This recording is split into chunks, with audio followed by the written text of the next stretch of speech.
My son and I were driving through Oklahoma City, had the radio on, and the guy comes on the radio, "Hey, anybody want any underage girls?" One of the things that we saw that disturbed us quite a bit was seeing a van pull up with a woman driving, 5 or 6 girls that got out. It looked like they ranged anywhere from 15, 16, maybe 18 years old, but all of them very, very young. This one, she didn't even look 13, 14 years old. She had no shoes on. She had a little mini skirt on. She couldn't have been more than 14, 15 years old. She probably looked in her 14, 15 years old. I really couldn't tell her age, but she was very young. And I know good and well a 14-year-old, 15-year-old is not doing this on her own accord. I remember looking into the eyes of some of these young girls. They were not willing participants in this at all. I said, "I've got one question for you." She said, "What's that?" I said, "Why are you doing this?" She said, "Just look around the corner of the truck there down there and you'll see that Cadillac down there." That's why I did. When I looked down there, I knew what was going on. So you know there's some kind of team effort in putting them out there. You have to wonder who's behind them. They have a pimp or whatever you want to call them, trafficker, slave driver, bottom line.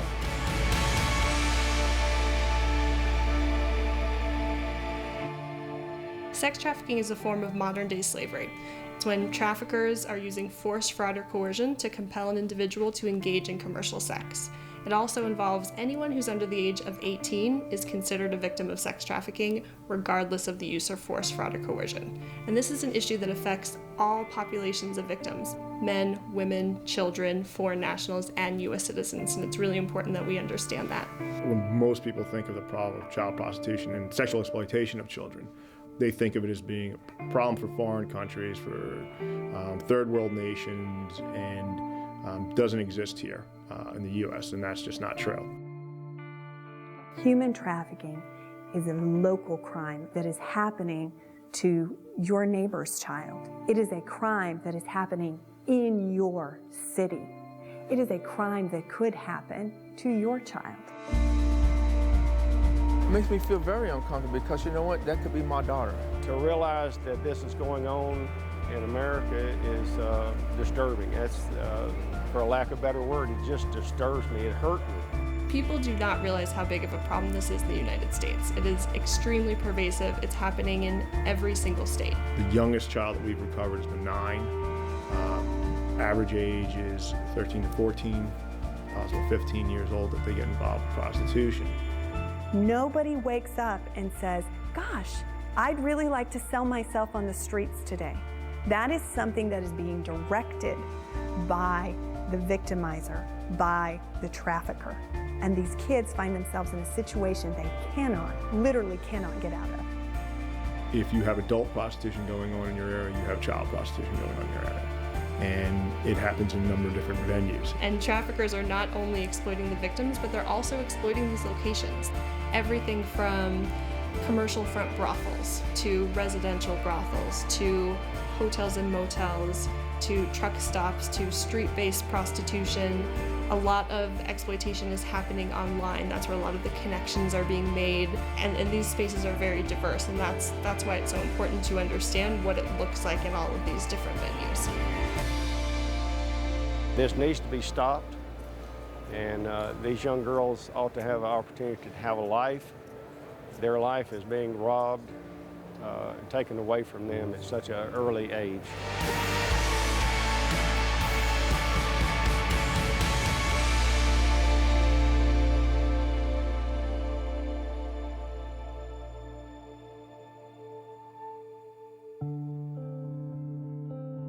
It was me and my cousin Chrissy and my cousin Cody. We went in and asked my mom if we could go down and get some Frosties before dinner.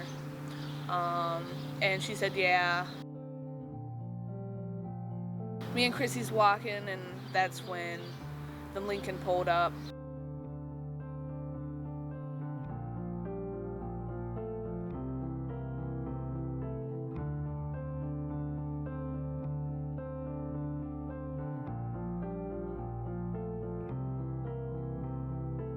Your pimps that do exploit these children and get these children involved can come from any background. Your pimps are your individuals that will look for vulnerable kids. I think a lot of times people think about traffickers as one bad person who grabs a kid and somehow sells them on the street.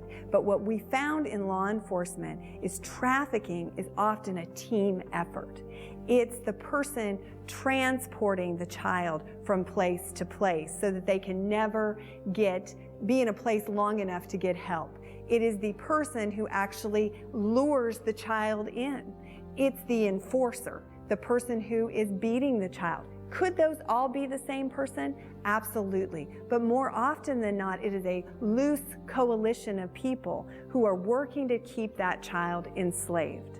And if we're looking at victims of sex trafficking, we're talking about specific forms of vulnerability. For example, someone who has a history of abuse or trauma.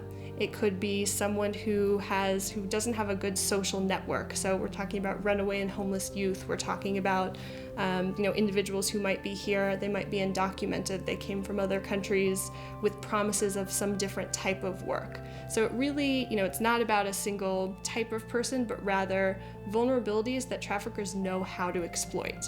They're very savvy, they're smart business people, and they know exactly what to be looking for. This is old-fashioned greed. And where you can only sell a drug one time, you can sell a girl or a boy or a man or a woman over and over and over again.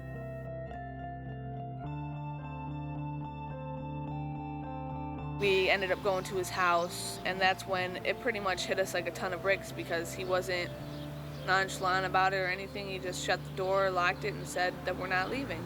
And he sent Chrissy upstairs with one of the girls and me downstairs in the basement.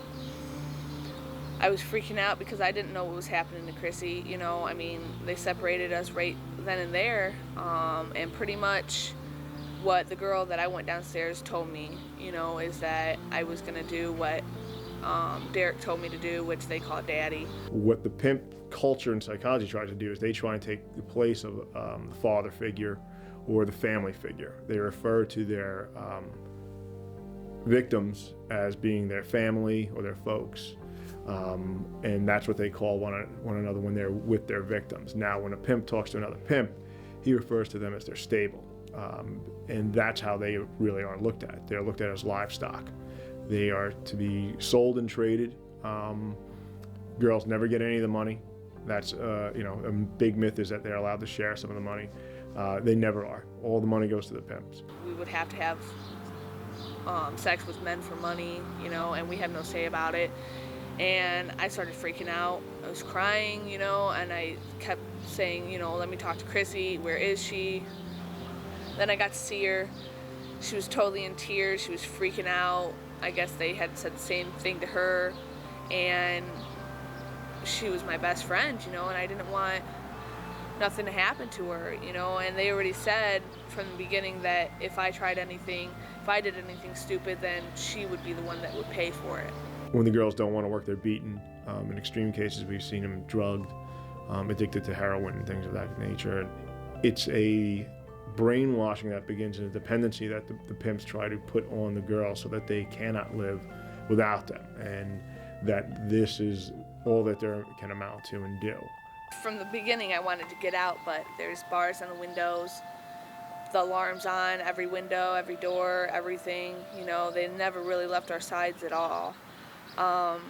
One day I did try, and we made a run for it, but he was up. I guess he wasn't sleeping. I don't know if he was just mind games or what he was doing, but he grabbed us.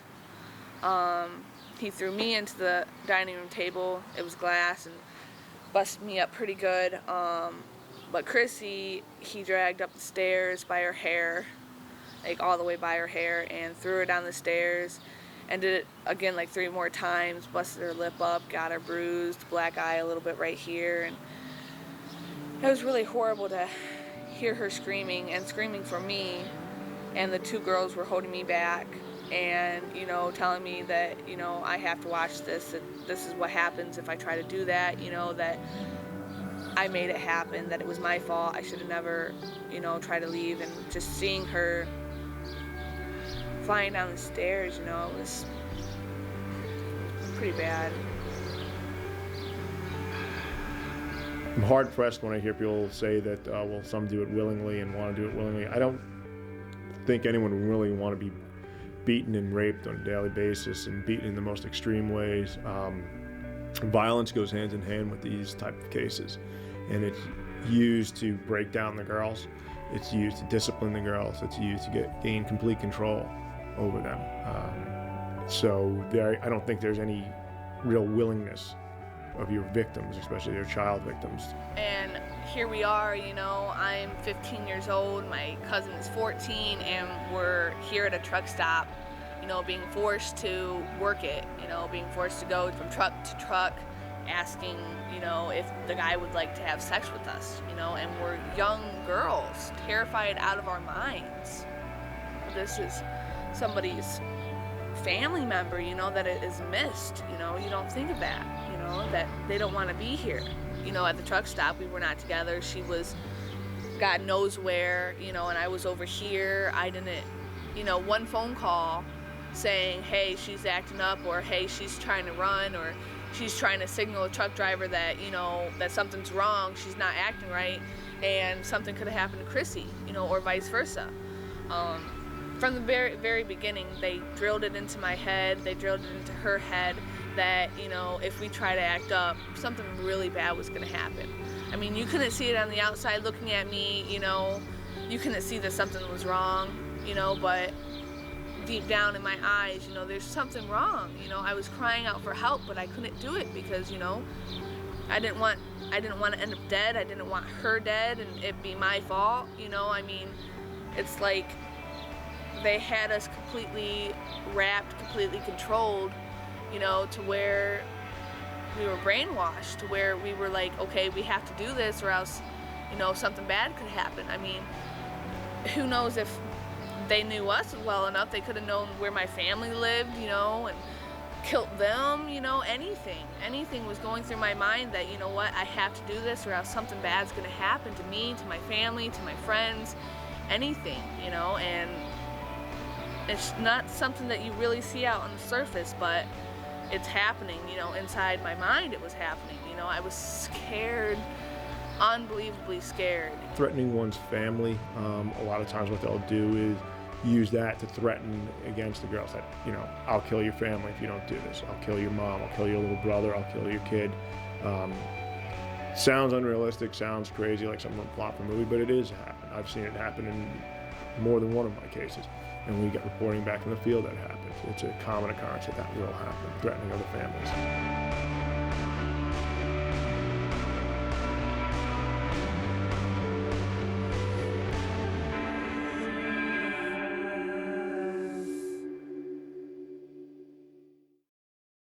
The trucking industry is in a unique position because they actually will be in locations that pimps will bring in their victims to be prostituted out.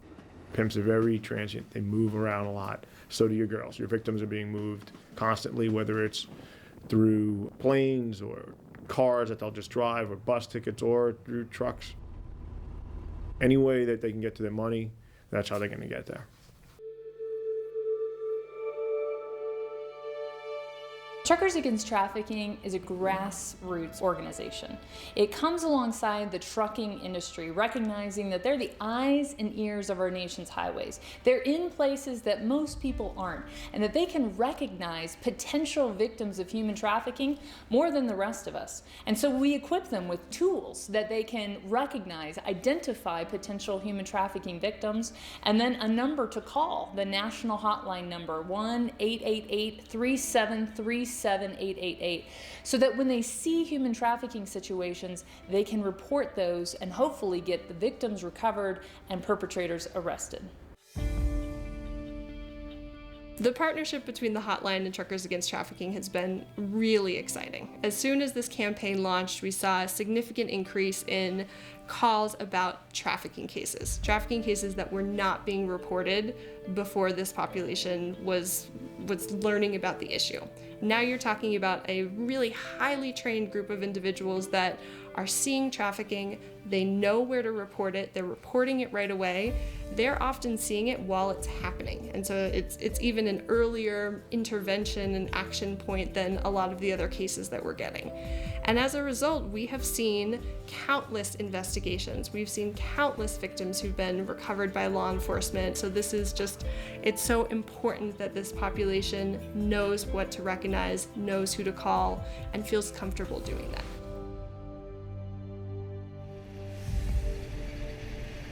So signs to look for. The most important one is if you ever see a minor selling commercial sex. By federal definition, that is a child, that is a victim of human trafficking. There is no such thing as a child prostitute. But it's not just minors who are being victimized here. We're also talking about adults who are victims of the sex trade. So where your truckers can help out at their rest stops, they know who's coming in. You see a car pull in or a navigator pulling in. Why is a navigator pulling in with 10 girls in it and one guy behind the wheel?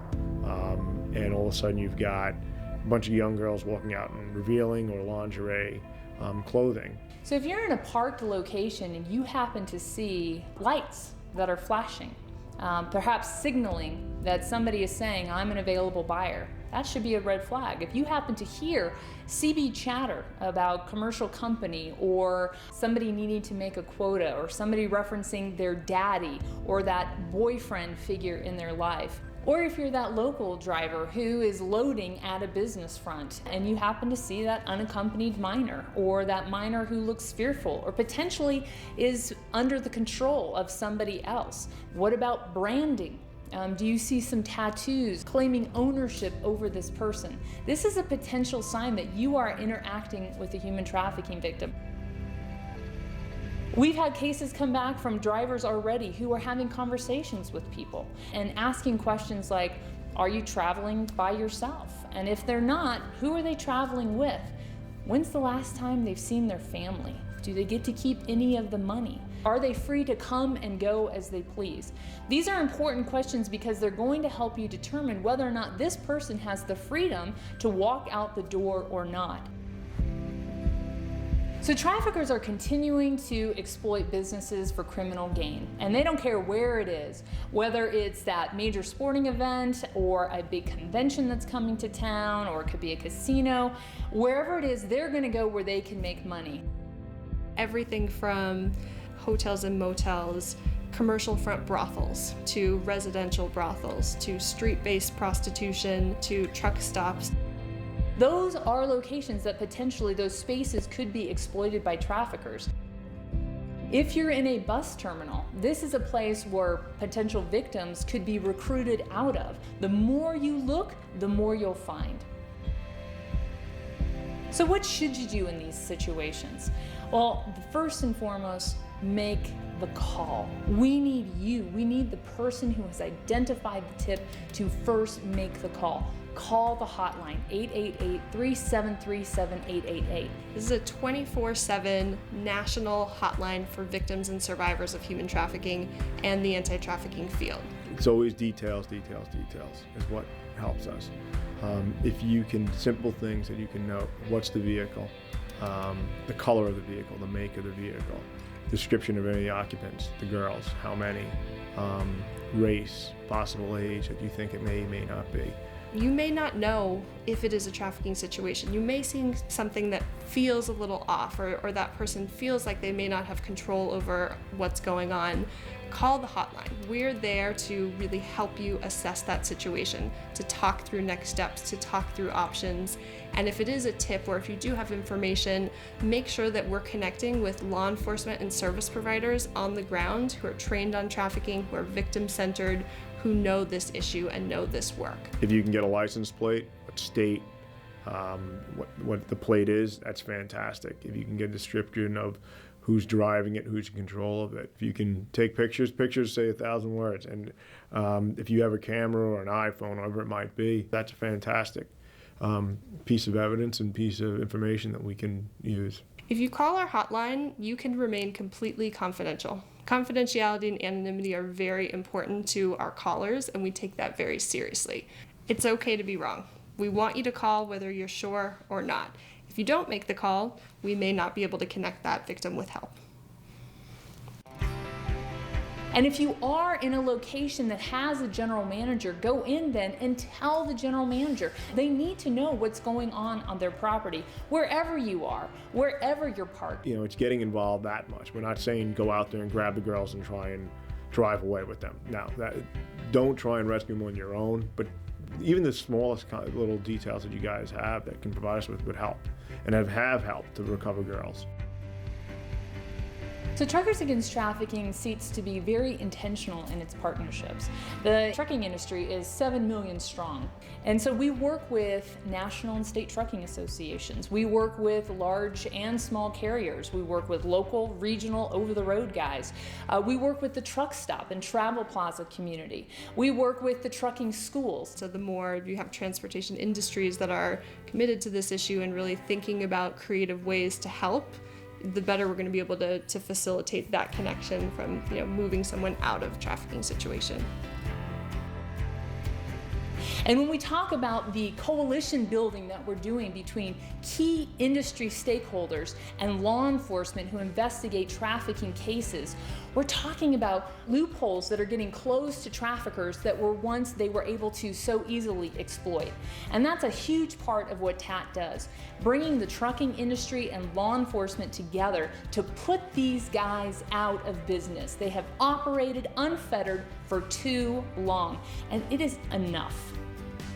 Every one of these kids that are recovered and saved, what you have to remember is you're preventing hundreds of rapes going on. Every one of these guys that we arrest, that's preventing hundreds, if not thousands, of kids of being raped and abducted.